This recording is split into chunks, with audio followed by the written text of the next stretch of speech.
Welcome back, Razballers. Another episode of the Razball Fantasy Football Show. I'm your host, Sky Guasco. We have a live PPR mock draft starting from the 9 slot. Got it 9 picks in. We're going to go with our must-have sleepers right here on the Razball Fantasy Football Show.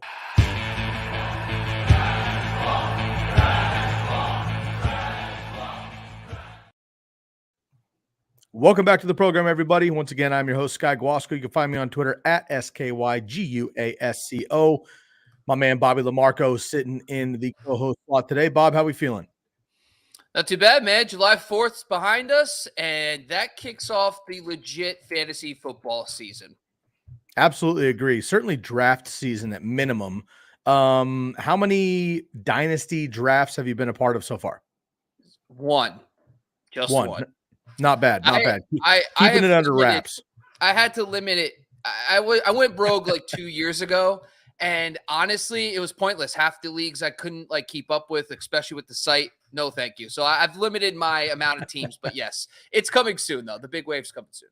I love it. It is draft season big time. Absolutely. We are jumping here.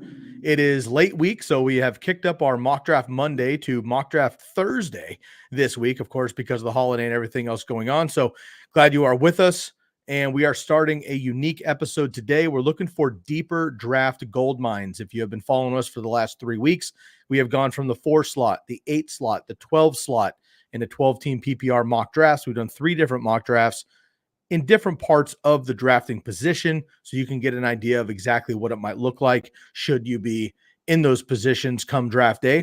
Today, we're doing something unique. We're drafting out of the 6 slot, but we're already 9 picks in. I'm going to share that with you in just a minute. Before we do that, Bob, can you let everyone know where they can find everything Razball? Yeah, first of all, if you're watching us live on the Razball Fantasy YouTube channel, make sure you go subscribe, leave a comment. We're going to be dropping episodes all off season long. We have Dynasty Diehards.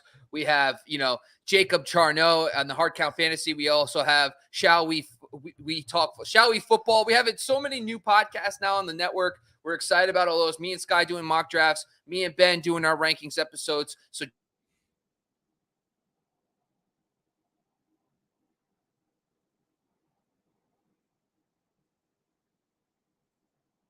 very excited. Looks like, unfortunately, Bob got a little bit frozen there. Give me just 1 second. We'll pop this back up here, and we'll get Bob back in the place.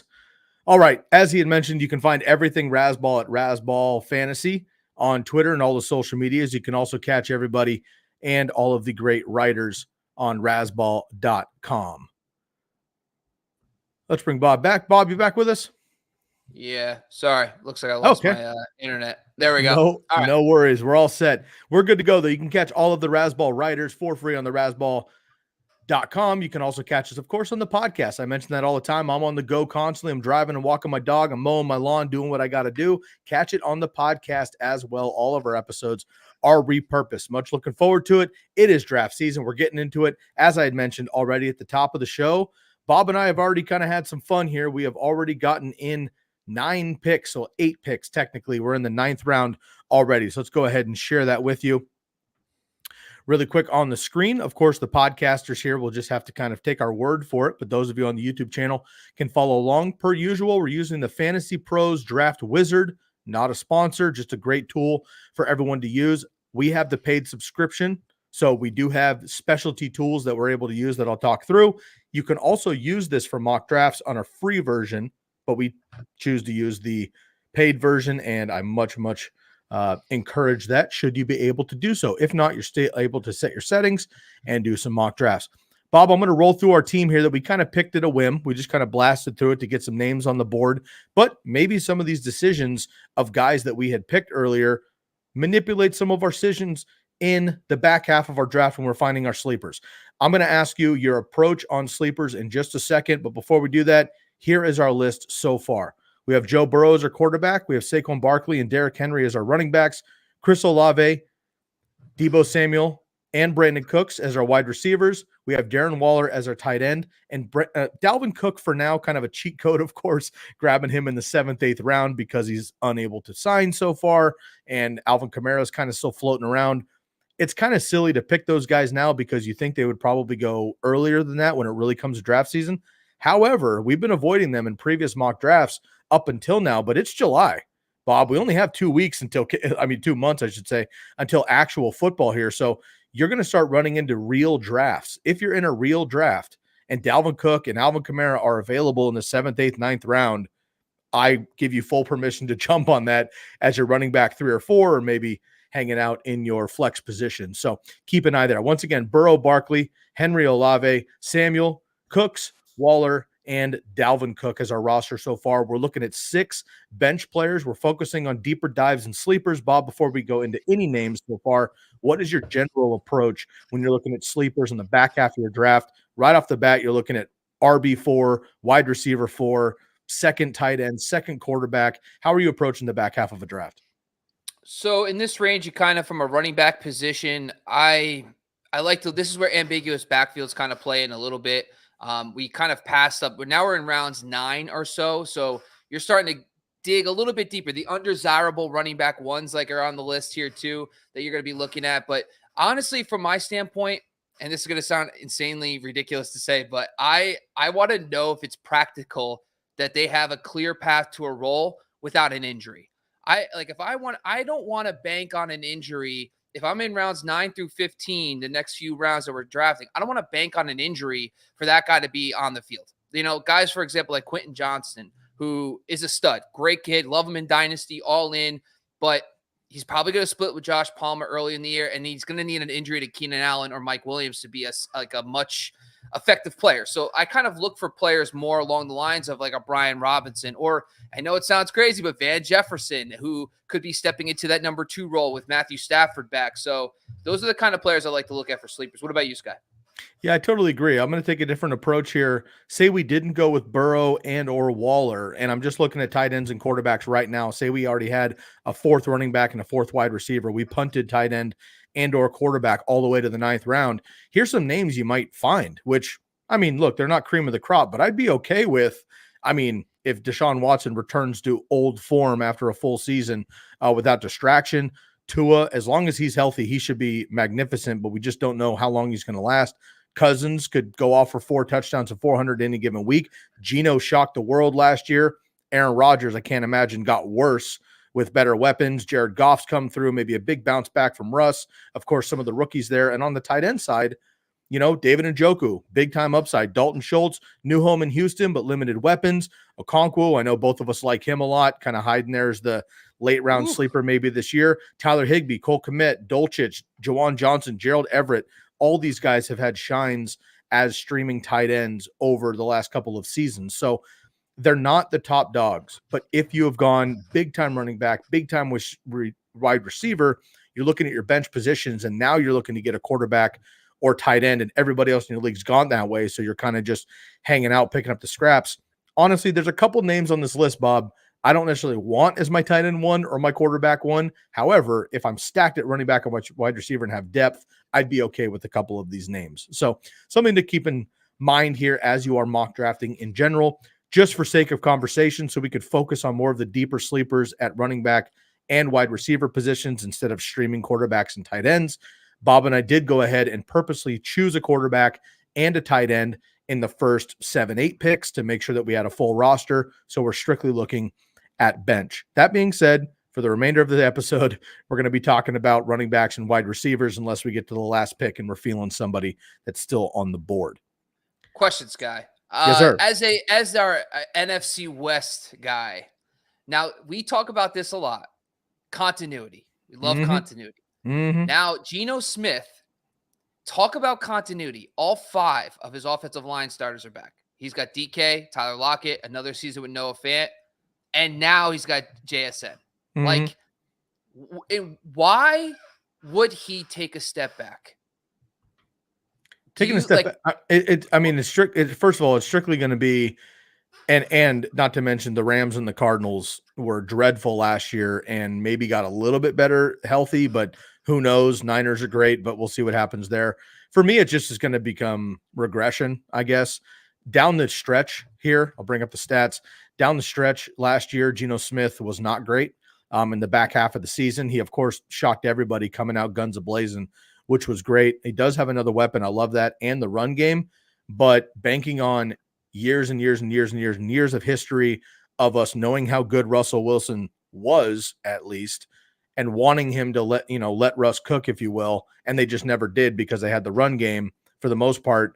I think it comes back down to earth with Geno. Now, look, last year he had career highs across the board. Respect certainly caught me off guard, of course, but I don't see it happening again. That being said, if I'm in this range, I'm going to go Tua with upside and then just stream another quarterback anyway, or I'm going to take a shot in the dark with maybe Watson or Cousins. I'll probably pass up on Rodgers, Wilson, Goff. We've talked about Richardson, Stafford, Carr. I mean, there's so many options here where I might stream week to week if necessary. But if anybody down here, I'd rather just go Tua, play him while he's healthy, get those huge games. And if he goes down, I might even be able to pick up Geno off the waivers anyway. We'll do a show dedicated to late round quarterback and tight ends. We'll do a PPR mock or something where it's just focused on those two positions. And we'll kind of just do a deep dive. I like that idea. But yeah, all right. I was curious because you have a very good handle on the NFC West. Mm-hmm. But I just think with Geno, man, it's like I understand the regression because of his. But all I ask every person to do, go on a Pro Football Reference, type in Geno Smith, go to his Jets years, and go look at his receiving core. And when you do that, come back and say, did he have a chance in hell to be anything good with Jeremy Curley as his best receiver? I would say probably not. No shot to Jeremy. I mean, Bob, we're not even 10 minutes in and we're throwing Jeremy Curley under the bus. You're right. All right, let's get going. My bad. Fair enough. I wonder if he played any games with Santana Moss. I'd have to go back and check that out there. But Geno Smith, again, QB6 last year, but before that, I don't have to say much. 20, 22nd, 50, 54, 51, 60, 70, 41. Barely even played in his career. We'll see if he can even stay healthy and keep his job. All right, let's go to running backs and wide receivers. We have 6 picks, Bob. You had mentioned ambiguous backfields. I know you talk about that a lot. You talk about continuity as well. There's a couple running backs I'm going to throw out here for the podcasters. Of course, those of you on YouTube who have already hit that bell and subscribed and left a comment below on your favorite pick that we should grab here. I'm going to rattle off a couple of running backs and a couple of wide receivers that we're keeping in mind and turn it over to you to maybe your 2 favorite at each position so far. Brian Robinson up at the top for the Washington football team. You mentioned last podcast, I should say.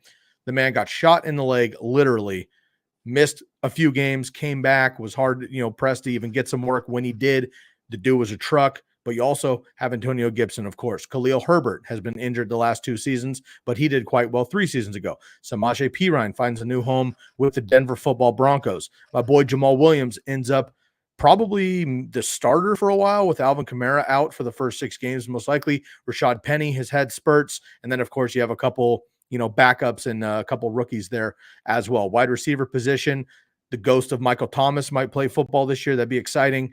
Couple of rookies in here. We got Zay Flowers, my man Darnell Mooney, but now he's maybe 3rd in line on his own team. Jamison Williams is also going to be suspended. Rondale Moore, Nico Collins, your boy, pour one out for Mr. Tyler Boyd from last year, and Alan Lazard as well. So again, we are purposely at the 9th round. These are going to be your wide receivers, 3s, 4s, and 5s, running backs 3, 4, and 5. But we're looking for depth. We're looking for upside. We're looking for potential breakouts at this point or bounce back. Bob, will turn it over to you. Which position, first of all, are you feeling better about at this point, running backs or wide receiver? Based on the draft wizard, how it's been the last few weeks, this is a good exercise because we talked a lot about how the wide receivers get kind of like, right around 7th, 8th, 9th round. And so I personally, my pick is going to be easy for me. I think it's Brian Robinson. Eric Bieniemy, by the way, we're going to get blinded by, and I'm going to say this, I'm probably going to say this 16,000 times over the next few weeks. We're going to be blinded by Patrick Mahomes and his success with Mahomes. But remember, before Mahomes, Eric Bieniemy was a running backs coach for a very long time. Chester Taylor, Adrian Peterson in Minnesota, then Jamal Charles for a few seasons. You think bulk workloads for running backs. And so, and I think he likes that physical style runner. Look at Pacheco last year. Pacheco you watch Pacheco run last year, he runs like a psychopath, and it's fun to watch. And he ripped that job out of CEH's hand. I think Bieniemy is going to love Brian Robinson. We could go to the other podcast just a few weeks ago. Remember when I went on a tangent about him getting a leg? Insert all that here too. I just like Brian Robinson's easy one. The other guy is probably going to be, I guess I want your feedback on Khalil Herbert. A lot of people, Roshan Johnson's there now. I did an analysis on Luke Getsy, and there isn't a lot of rookie running backs who jump in right away. A lot of guys, I think this is a more A.J. Dillon situation behind Williams and Jones when Luke Getsy was with the Packers. So I think Khalil Herbert is the guy, but I think it comes down to pass pro. Like, who's going to protect the quarterback? Because Khalil Herbert wasn't good at it last year, according to PFF, and neither was Devonta Foreman. So any thoughts about Herbert too here? Because he could be a part of a very good rushing attack. I think Pirine would be my other guy too, because of the fact that Javonte, we're going to fade him pretty much this year because of the knee injury. But I think Pirine's going to be in a timeshare pretty much 50-50 at best. So I think Robinson's a slam dunk. But what's your thoughts about Herbert? I agree. Robinson's are going to be our pick, but for a couple seconds on Khalil Herbert, I'm a big Khalil Herbert guy. I had backed him. He was kind of one of my late round picks the last 2-3 years, regardless of injury, obviously. It used to be his explosiveness. You can see it right here on the screen. He averaged 5.5 yards per carry to David Montgomery's flat 4 yards per carry. Herbert rushed for 70 fewer yards on 72 fewer carries. So the efficiency from Khalil Herbert to David Montgomery in the same offense is not even close. So I do think if he's fully healthy, he could be, I think he's a dog. I think he's a great running back, but this is 2 years in a row that he's had basically season-ending injuries and injuries that have taken out for bulks of the season. Not to mention, now you have another season of Justin Fields, who's playing that Jalen Hurts role, right? Like, drop back to pass, guy's not open, run the ball. And he's obviously very good at that. We have DJ Moore now. We have Chase Claypool. We have Darnell Mooney, who we just mentioned, Cole Kmet coming back. The Bears on paper are kind of a fun fantasy offense. And I'm worried that Khalil Herbert is just not going to get bell cow work. He just won't, most likely. But when he's on there, he could be a decent stash. I do like Brian Robinson, though, so we're going to go with him. And great news is that Khalil Herbert is back on the board in the 10th round. Give me 1 second. Puppy going nuts, Bob. Give us something. Yeah, well, could you flip over to the wide receivers for a second before you go to the pup to talk through this? Yeah, so basically when you're looking at these guys, you got Zay Jones, which obviously because of Calvin Ridley now in the fold, he's going to bump him down one. If you think Christian Kirk's clearly the number one, but last year, that's going to make Zay Jones the number 3, probably competing with Evan Ingram as that maybe the third target. Beckham is interesting, mostly because of the fact that Zay Flowers is a rookie, and he's an undersized rookie, and Bateman now has the foot injury. If they do decide to throw a little bit more, I do think Mark Andrews is the guy that's going to be the one, but I think Odell Beckham has a chance to be the 1B, at least the number 1 receiver in that offense. Adam Thielen, we talked about this. There's a very good chance, like basically a 50-50 shot, that a Carolina Panthers wide receiver finishes in the top 36. So I think Thielen's probably the clubhouse favorite for that. However, there's a lot of Terrace Marshall noise right now going on, a lot of hype for him. You got Jonathan Mingo getting some hype from Frank Wright, but we know it from in the past, Frank Wright doesn't lean on rookie wide receivers. And then DJ Chark, who hasn't really practiced much yet, but he's there. Sky Moore is getting some buzz as well. A guy I do really like, though, is Romeo Doubs, because I think the gap between him and Watson is not really that justified. There's been rumors that Romeo Doubs could be he's been the best receiver with Christian Watson, and he's a more well-rounded receiver than Watson is. Watson's more of an explosive vertical threat, but I think Romeo Doubs showed that he could be kind of that yak yards after the catch kind of guy too. And so I think the gap between him and Watson isn't justified, but at the same time, at this point in the draft, you can't lose your league, but you could probably win it. So if he hits with love, he could be a really good player. I like that. We hear so much in the earlier rounds that you can't win your league, but you can lose it right in the first round or two. And now we're kind of like, we're shooting in the dark anyway. So go find some upside and some bounce backs. Man, remember when DJ Chark was excited to draft? Gardner Minshew is just the bomb. So he just does it. You know what I mean? You can't lose with Gardner Minshew. Might be able to steal Hunter Renfrow down here in like the 18th round. So we'll get to that here in just a little bit. I agree with you, man. Old man Thielen's not attractive, but he's going to be one of those type of dudes where we're probably going to be able to get him in 2 more rounds. And I think he's just going to be consistent while he's healthy. I don't trust Odell yet. I agree with you. It's going to be a Zay Flowers situation. And I already talked to you about Rashad Bateman. I know you're worried about the ankle, and rightfully so. I just think that he's got a little bit of camaraderie. And of course, you have the run game and Mark Andrews. I'm feeling Zay Jones if we're going to go wide receiver. I know there's a lot of mouths to feed there, but they have the number one strength of schedule among wide receivers. That's something you're going to get with the paid subscription. So I could see that. Love to see that because that gives us plus matchups at least early in the year. Obviously, so many of these matchups change. So strength of schedule is not going to be accurate the entire season. However, off the bat, it looks good based on last year and this year's incoming DB matchups. Let's flip back over to the running back position. I already talked at length about Khalil Herbert. I would like running back depth. Bob, if there's anything I try to be stringent about in the later rounds, regardless of my roster up front, it's running back depth, especially when I have guys who could be a starter. And you had mentioned this at the top of the episode, could be a starter with an injury or just the guy ahead of them isn't performing quite well.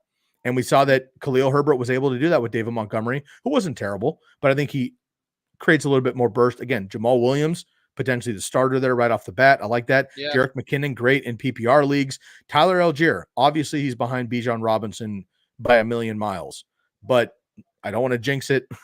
But we saw last year with Breece Hall that, anything can happen. And if it does, Tyler Algier played very well last year. My boy, Jeff Wilson, Elijah Mitchell played very well last year as well when he came back in. So a lot of options here at running back.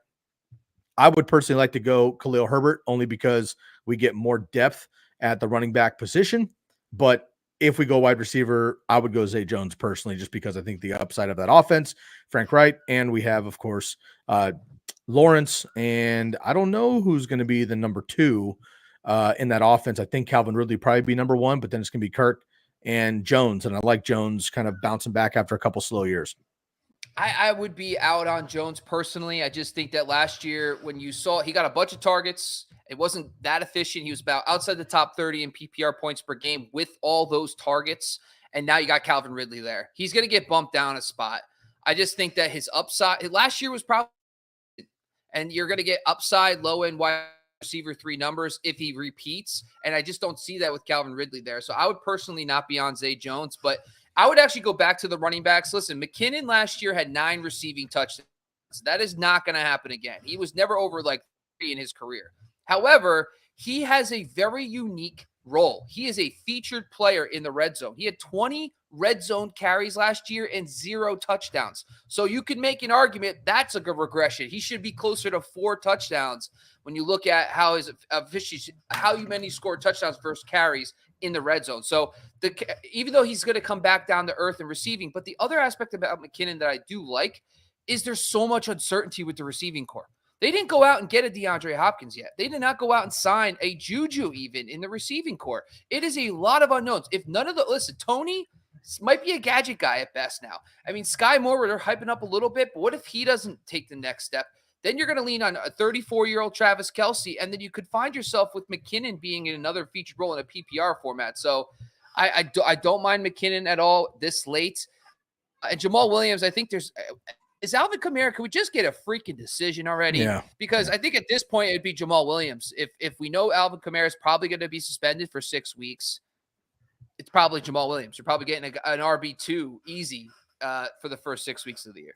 I agree. And I would go with Herbert personally and then Jamal Williams over McKinnon. I like McKinnon last year. I mean, look at this, 512 receiving yards and 10 touchdowns, 291 and 291 rushing yards. So he doubled up basically in wide receiving yards over that running back 20 there with the career high. 10 touchdowns basically doubles his previous. Talked about Khalil Herbert. We know what Jamal Williams can do. I just don't see Jamal Williams being last year we lucked out if you had to play him because they scored so many touchdowns from the 5-yard line. We'll see what the Saints are able to do with the offense, but I don't see him doing a lot in between the 20s. That being said, I don't see myself having Jerick McKinnon on my roster, even in a PPR league. And as my running back on our roster, which we have to take seriously right now, as our 5th running back, I can't imagine I'm ever going to think about starting him unless it's a deep bye week or we get injuries. Khalil Herbert could just get a job, and Jamal Williams might be the starter. So for me, it's not even close with those guys. I'm going to go with another running back here. And let's see, for giggles and wiggles, I'm going to go Jamal Williams because I'm going to assume that Alvin Kamara is out for 6 weeks, which I think is going to happen. Just now we one have other thing I good. want to touch on though with McKinnon. The CEH stuff early on in the year muddled things up. They had the three-way running back thing going on for a while. They're trying to ease in Pacheco. They had CEH trying to still make him a thing. And then right around mid-season, when they moved fully to Pacheco, they gave the receiving work 100% to McKinnon, and his numbers just skyrocket in the second half of the year. So as a whole season, it's not outside of the touchdowns, not overly impressive, but you start seeing around week after the bye. So right after the bye, eight targets, 8, 1, 6, 2, 9, 8, 3, 6, 3, like bunch of big target games for him. So that's just something to monitor, especially if the wide receivers don't pan out. Certainly in full PPR leagues, which we're in. So that's a great argument for that, Bob. And perhaps he would have been better in a full PPR league, and Jamal Williams maybe he's better in half. So I like that pick. Just doubling back really quick. We're not going to review all the round picks like we usually do because these are a bunch of scrappy names.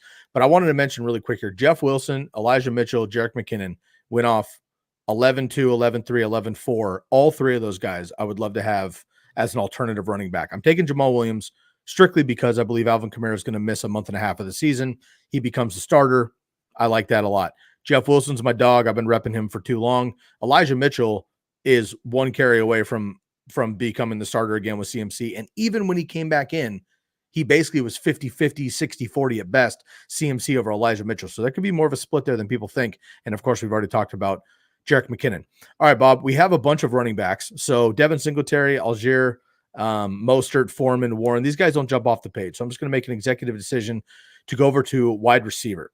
Donovan Peoples-Jones, Sky Moore, Romeo Doubs, DJ Chark, Hunter Renfrow. We've talked about some of these guys. It seems like this one's an easy one. Romeo Doubs, we've already talked about him. Yeah, scroll down a little bit though.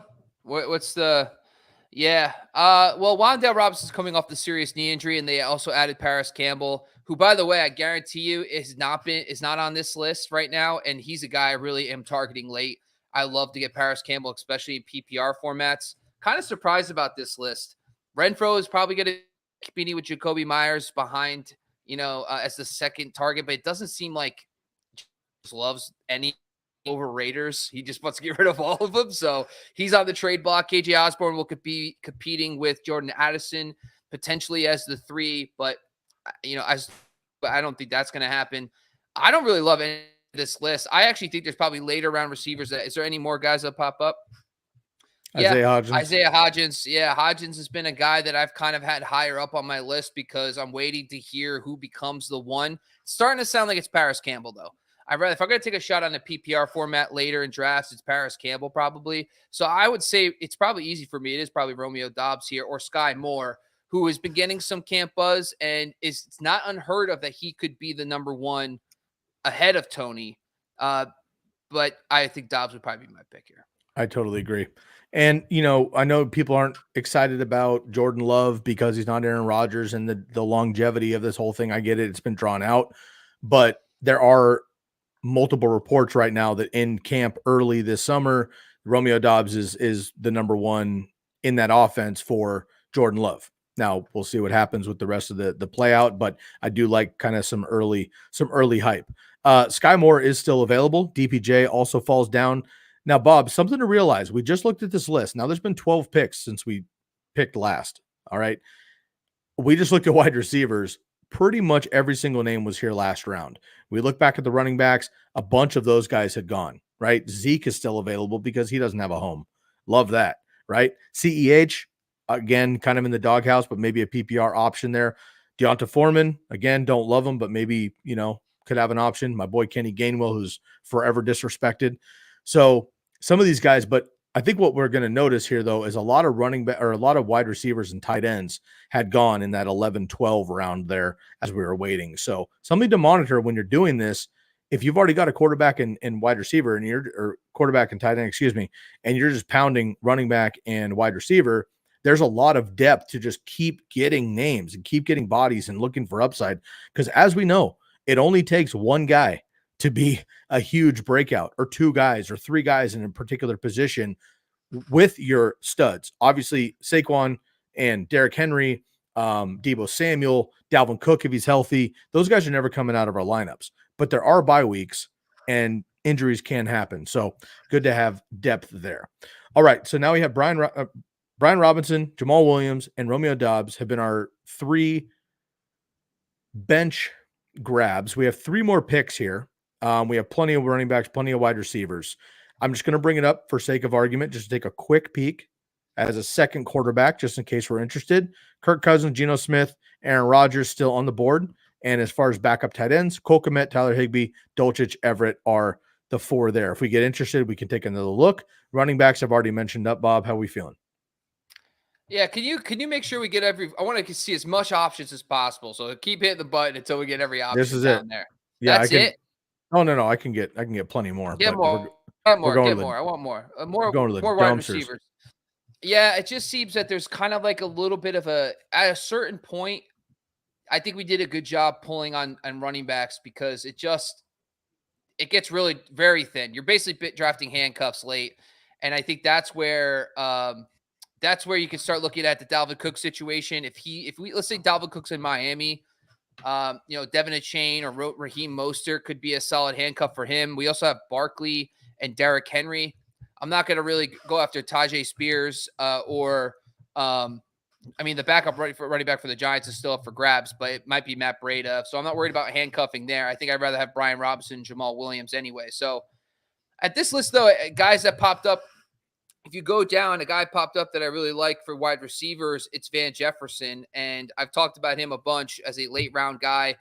When you're looking at fantasy upside right now as we speak today, okay, Matthew Stafford is back. He's still got Sean McVay, and behind Cooper Kupp, there really is zero competition right now. I know we talked about Puka Nacua. We talked a little bit of, they have Ben Skorotic, a 7th round pick. Those are day 3 guys. Van Jefferson, by the way, last year made the jump. He also made he actually started playing better down the stretch. This guy came off a very serious injury just 2 years ago. We talk about this constantly. Do not judge the player the year after the serious injury because they're all pretty much production. If you're not Adrian Peterson, you see a dip in production the year after a ACL, an Achilles, a Liz Frank injury. You see that injury dip, and now this is an all-time buy low. This guy is at the end of you can easily see 7 targets a game playing with Matthew Stafford and Sean McVay. You can't tell me there's a lot of guys with that level of upside in the 13th round of fantasy drafts. Yeah, I totally agree. And as a distant option in 2021, of course, they made that historic run, but he was a number 3-4 option here, 90 targets, 800 yards, and 6 touchdowns. I like that a lot. He was a big, you and I had talked about him being a deep sleeper back in the day as well. I wonder if he would be available in the next round. And I only say that just in case we're interested in Donovan Peoples-Jones or Sky Moore, who you had talked about. DPJ has been playing well. Not, a world beater, as they say, but career highs across the board last year. His yards per reception has declined each season, but so is his quarterbacks. His workload, though, is what I'm looking at. First of all, he's staying healthy. Played his first full season, which is great. 61 receptions, almost 100 targets, and 800 plus yards with just 4 touchdowns, but horrendous offense. So he's playing closer to the line, which is better in PPR leagues, less big plays. So it's kind of hard to judge him again on Deshaun Watson last year, but he just kind of is a solid guy that I'd be okay to throw in there among, my wide receiver bye weeks. And then again, DJ Chark is somebody that, you could throw in KJ Osborne, these kind of Isaiah Hodgins are kind of guys that you would just hope for a Hail Mary on a particular week. The problem with DPJ is Elijah Moore's there now. You have David Njoku, Mari Cooper still there. I'm not 100%. Listen, Deshaun Watson, when he was with Bill O'Brien in Houston, they were not the most pass-heavy offense. Just because Deshaun Watson's the starter, it's not like they're Patrick Mahomes and Andy Reid combo. Kevin Stefanski is still a run-first coordinator. Listen, you can pretend that you got rid of Nick Chubb, Kareem Hunt, and now all of a sudden you're going to go more towards the pass because you have Deshaun Watson. I don't think that's going to happen necessarily too crazy. I think they might pass a little more, but it's still going to be Nick Chubb's offense. And then on top of that, you have to compete with 3 other very solid players in Elijah Moore, Amari Cooper, and David Njoku. I think I know people say, what does that mean when you say he's a better best ball player? It means that he's probably a low target, high A dot player in his new role in this offense, meaning I will not be able to predict when he hits for a long reception, catches a long touchdown, or that random spike week he might have because of some other reason. But I just think that Sky Moore today offers us more clear, like a more upside week one in his role, Donovan Peoples-Jones. But if Van Jefferson goes, I'm going to lose it. That's all I got to tell you. Okay, Sky Moore or Van Jefferson? Sky Moore's fine. And I'm hoping Paris Campbell comes up at some point because I think if we get Sky Moore, then Van Jefferson gone. Are you serious? I don't think I like you anymore. I think this is getting to a point where this has happened too many times, Sky. This is good. This is where we put Bob on the clock here and make sure that he's looking for it. Paris Campbell. Paris Campbell's available. He's ECR 215. We're not even going to see him on this draft. Yeah, I would say we wait till the last round then. Okay. Yeah, go poke around.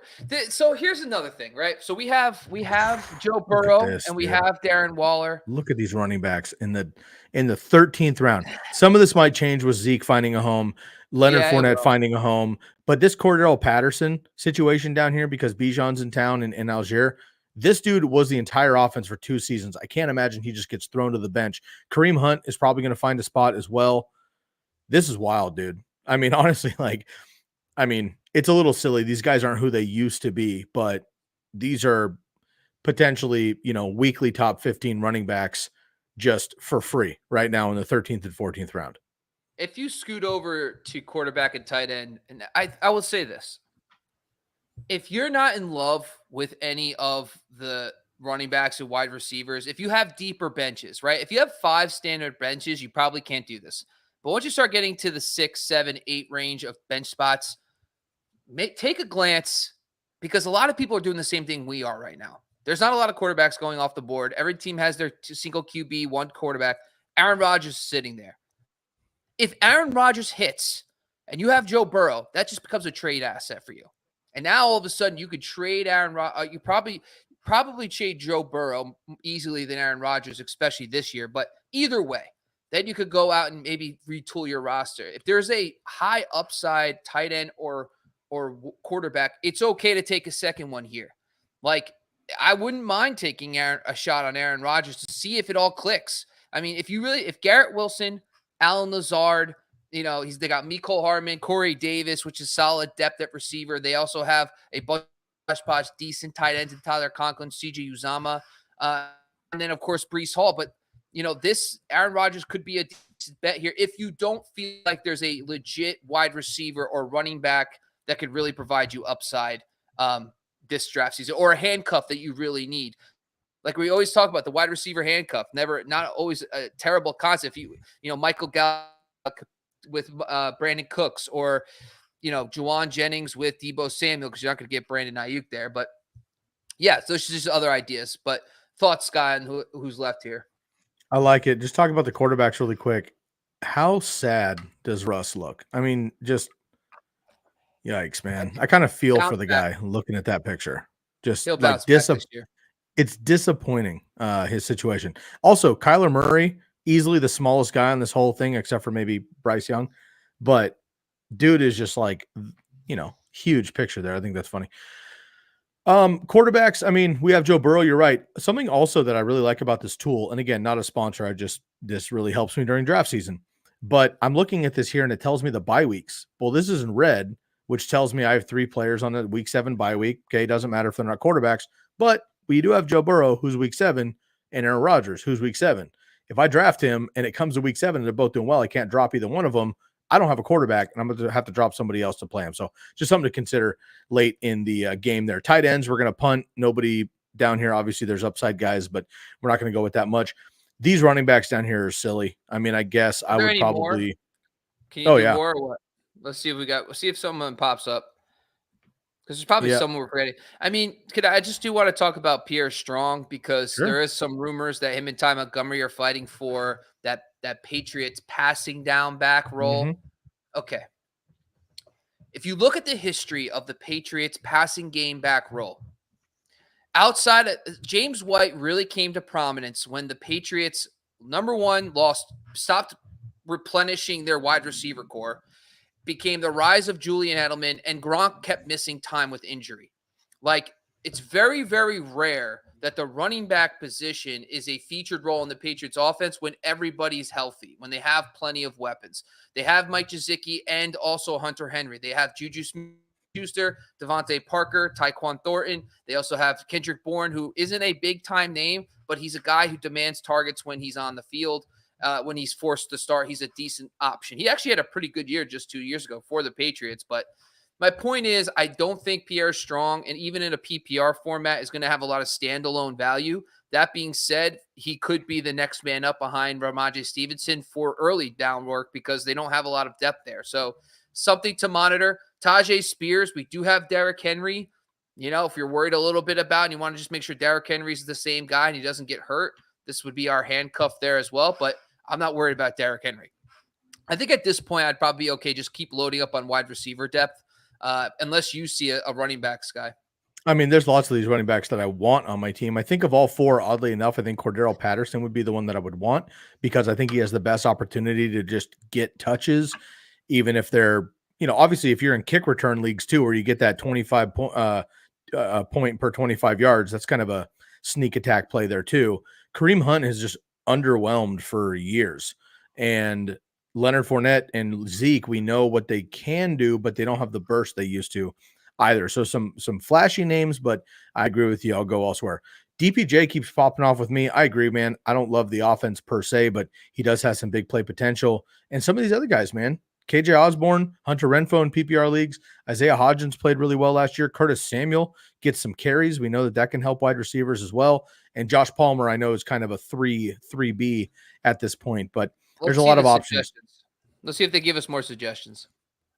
I feel like they should just give us everything at once. What are we doing here? Why do we have to keep pressing this button? I totally agree. Hey, man, Come on, Fantasy Pros. Get it together. I don't make the rules. There hey, he look is. At this guy. Hey, there he is. What's up, buddy? Just ADP 175, way down the list here. But we got MVS still, Darius Slayton, who used to be good. Rashid Shaheed had some burst last year. I like that. And I think a lot of people are planning for an upgrade with the Saints offense. So kind of like that move as well. And then John Mechie, again, I mean, we've kind of yet to see him, but he's potentially a burner there with limited options in Houston. So we're just throwing darts anyway here, Bob. It's going to be upside for me and a guy that I'm willing to just know that's going to live on my bench for a month. No problem. He can fill a couple bye weeks, but if there's an injury ahead of him, I know that he's going to get significant work. Don't let the jerseys behind you fool you. This is just truth and honest opinion. I would not mind taking Hodgins and Campbell here and see which one emerges week one and say, both all right, of them, huh? we might be able to, because honestly, at this point, there's not a lot of guys on here that we could say could end up being the number one wide receiver on their team. And you can say that Paris Campbell and or Hodgins could be the number one wide receiver behind tight end Darren Waller. Marquez Valdes-Scantling, one guy that I do want to talk about too, because I think he gets overlooked. We were talking about Sky Moore. We're talking about Kadarius Toney. Well, the guy that was on the field the most last year in his first year for the Chiefs was Marquez Valdes-Scantling. So there is a weird world where Marquez Valdes-Scantling can improve in his second year with Patrick Mahomes, right? Like, why do we not assume that in his second year in the system, the second year with Andy Reid, that he can't make a little bit of a jump here? What's your thoughts about MVS? I mean, outside of touchdowns and I guess the longest play that he had career highs across the board. He played all 17 games. 2 touchdowns. That's weird. He's touchdowns. A big guy. 2 touchdowns is weird, but think about when they're doing shovel passes to Travis Kelce. I mean, give me a break, dude. Like, I'm not going to penalize a Chiefs wide receiver for not catching touchdowns who's not named Tyreek Hill. But 17 games, he played the whole season. Love that. He's done that every year of his career. And the best, ability is availability. Career high with receptions, just 42. Not crazy impressive, but caught half of his targets. I like that. 50%. I like that. 80 targets, career high, 600 plus yards. And then he had, again, just about 16 and a half yards per reception, which isn't crazy, but so many plays for the Chiefs and anybody can go off. So look, if you like Sky Moore, in my opinion, you could get discount Sky Moore, a round or two later with MVS potentially, who has, I think, a little bit more rapport. Maybe not as much, upside per se, but there was lots of hype for Sky Moore last year, and it just didn't come to fruition. Let's not forget that MVS is a longtime veteran in the league, and of course played his career with Aaron Rodgers. Now he gets Patrick Mahomes. So that's kind of a sneak attack. I think we can go MVS here and probably still get Paris Campbell. One thing that makes me nervous about the Giants, Bob, you have 1, Paris Campbell, 2, Darius Slayton, 3, Wan'Dale Robinson, 4, Isaiah Hodgins. You have 4 Giants wide Ambiguous receivers. wide receiver core, bro. That's all that tells me. It's a value, right? God. Listen, Wan'Dale Robinson's coming off a serious knee injury. I'm not worried about him right away, and it doesn't sound like he's threatening. Slayton has always been a nice player, but he is as soon as Hodgins came in over the last 5 weeks, Hodgins was the main guy. But Campbell was the one guy they went out and got this year. Like, he's the one guy they actually gave some money to and brought in. I'm just saying right now, from what I'm hearing, Paris Campbell looks to be the number one option. I could see him being the Cole Beasley, and I could see him flirting with 120 targets, similar in a 17-game pace, similar to what Beasley did the first couple seasons with Josh Allen. So I could see that being a thing with Brian Daboll. And I think from a PPR standpoint, not in standard, but in PPR, for a late round pick, if you tell me he's getting 5 for 50 every week and sprinkles in a touchdown here and there, we have a solid high floor wide receiver 3 that we got in the last round. Yeah, fair enough. I mean, he's been hurt his whole career. That makes me nervous for sure. Last year, of course, he's active for 17 games. That's fine. We know the talent he was at Ohio State and came out with, but he's been hurt for the first 3 seasons. We haven't really seen him go off, and he's constantly letting us down. I'm a little bit nervous about that. Obviously, look, last pick, I mean, pick whoever you want. I usually pick some random duck like Marcus Mariota. I'm not going to play just out of respect. So you might as well go with Paris Campbell, who might actually be good. That's fair. But if we're talking like actual plays, I'm a little bit nervous about that. MVS is hit or miss. One more check on the running back position. Is there any one of these guys, Bob, that you would think about getting instead of MVS, one of these running backs that could get some work, and then we'll go with Paris Campbell last? Well, let's be I think the one thing we have to think about is right now today, none of these guys are signed, right? Kareem Hunt, Leonard Fournette, Zeke. Well, Cordell Patterson, but yes. Yeah, well, Cordell Patterson, I wasn't, but yeah, my point is it makes sense to stash one of these guys potentially, maybe a Zeke, because it's just like I could see Zeke going back to Dallas and just being getting 12 to 15 carries a game and just playing behind Tony Pollard, who gets the most work. I can see that happening there on a very good offense. But overall, I just feel like our running back depth is solid. Maybe if we're basing it on Dalvin Cook going to Miami, maybe in this scenario, we look at, one of the Miami running backs potentially. But I think another player competition we're not looking at is the Jets RB2 spot. Like Michael Carter's the obvious one here, but Zonovan Knight played very well last year for them. And what if Breece Hall isn't ready? Would we be stealing an RB2 for the first month until Breece Hall's up to speed for that position? So that's just something to think about too for a running back. But I don't think Zonovan Knight's even on the board here at all, but that's just a thought too. Yeah, I like it. All right, well, let's go. I'm going to go with one of these running backs here. Would you rather stash Zeke or Leonard Fournette? I don't know. Which one's older? Do we know? I think it's Zeke, right? Is Zeke older now? I think Zeke 27. is older by a year. No, hold on. Leonard Fournette is 27. Wow, Fournette's a year older. Oh, yeah. Okay. Go Zeke. Look at that. A little dynasty talk here on the program. Uh-oh, maybe Paris Campbell's gone. Who knows? Don't you say that. No. Don't do that. Oh, God. No. Just take him. Just take him real quick. Take him real quick. I don't even think he's available. Let's see. Campbell. He's there. He's there. He is. He's there. All right. Thank you. Well, that's going to wrap up our pick here. We got a B85. Again, not worried about it. We picked a quarterback and tight end early just for sake of the draft. So, Bob, I'm just going to blast through the entire roster, but let's talk about those bottom 6 picks here in just a second. So, our overall roster, I won't go through the rounds necessarily, but we went Joe Burrow at quarterback, Saquon Barkley, Derrick Henry, Dalvin Cook, Brian Robinson, Jamal Williams, and Zeke Elliott as our running backs. Wide receivers, Chris Olave, Deebo Samuel, Brandon Cooks, Romeo Doubs, Sky Moore, and Paris Campbell as our wide receivers. Our tight end is Darren Waller and Dalvin Cook. Again, kind of a nice little flex there, but we'll see, what happens. Our bench, though, that we picked in the podcast, Brian Robinson, Jamal Williams, Romeo Doubs, Sky Moore, Zeke Elliott, and Paris Campbell. Right off the bat, I look at that list and I go, there's quite a bit of upside. There's quite a bit of potential. There's also a lot of risk. And there's like dudes that may not even play. Maybe Zeke isn't signed for a month. Maybe Paris Campbell gets hurt again. Maybe Sky Moore busts again. Maybe Romeo Doubs doesn't do well with the Packers because we don't know what the Packers are going to be without Aaron Rodgers. Jamal Williams isn't going to score 17 touchdowns. So how's he going to be? And maybe Antonio Gibson, fends off Brian Robinson. So a lot of risk here, but you're in the 9th through 16th, 17th round anyway. We're playing with fire regardless. I do like the picks that we had. This is still pre-training camp, right? And with these guys hanging out there like Cook and Zeke and Hunt and Fournette, a lot of those guys are going to probably sign at some point. Maybe he'll take an injury to a starter. Maybe it won't.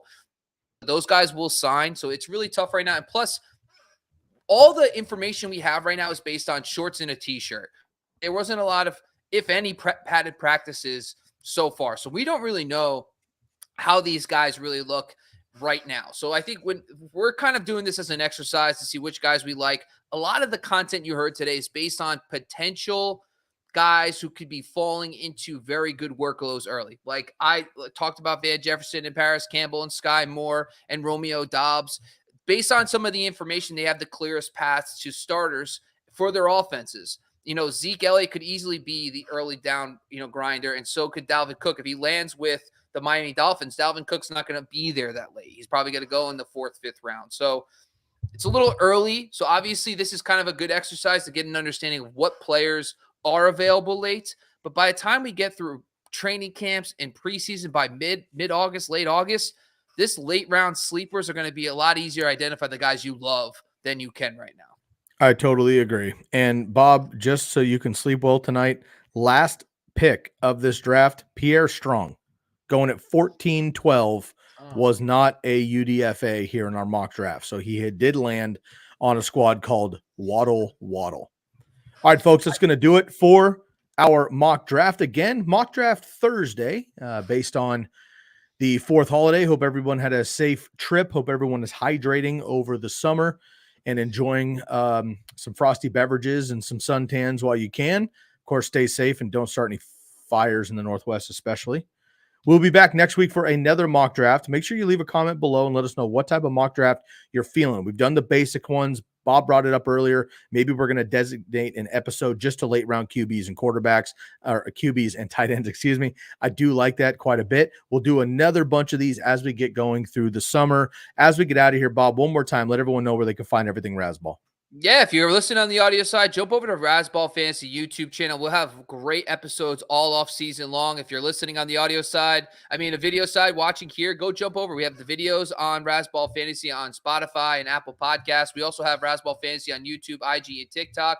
And of course, make sure you jump over to Razzball.com. We have great content all off season long. I'll be dropping my next top 150 probably over the weekend, so I'm excited for that. So go check it out on Razzball.com.